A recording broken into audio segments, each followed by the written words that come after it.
ఇప్పుడు కొంతమంది కార్‌లో సన్ రూఫ్‌లో పైకి నిలబడి గట్టి గట్టిగా అరవడం అలాంటివి చేస్తుంటారు. ఇది లీగల్‌గా కరెక్టేనా? It's illegal.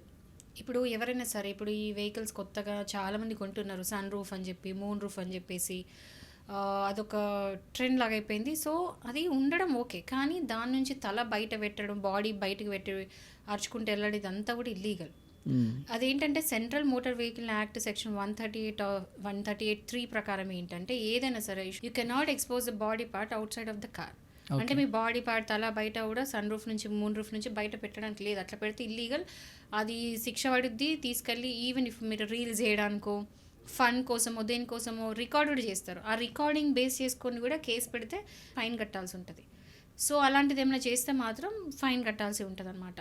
సో అలాంటి ఏం చేయొద్దు. అట్లాంటి రికార్డింగ్స్ అంతకన్నా పెట్టద్దు. ఎందుకంటే మీ అంతా మీరు ప్రూఫ్ ఇచ్చినట్టు. సో ఒకవేళ కనుక ఇది చేస్తూ సపోజ్గా బై ఛాన్స్ ఏదైనా యాక్సిడెంట్ అయినా కూడా మీకు ఇన్సూరెన్స్ ఉండదు. ఓహ్! ఇన్సూరెన్స్ క్లెయిమ్ చేసుకోవాలి. ఎందుకంటే అది మీ నెగ్లిజెన్స్ వల్ల అవుతుంది కాబట్టి. Hmm. So sunroof moonroof అని ఎంజాయ్ చేయండి. కానీ ఏంటంటే లిమిటెడ్గా చూసుకోండి.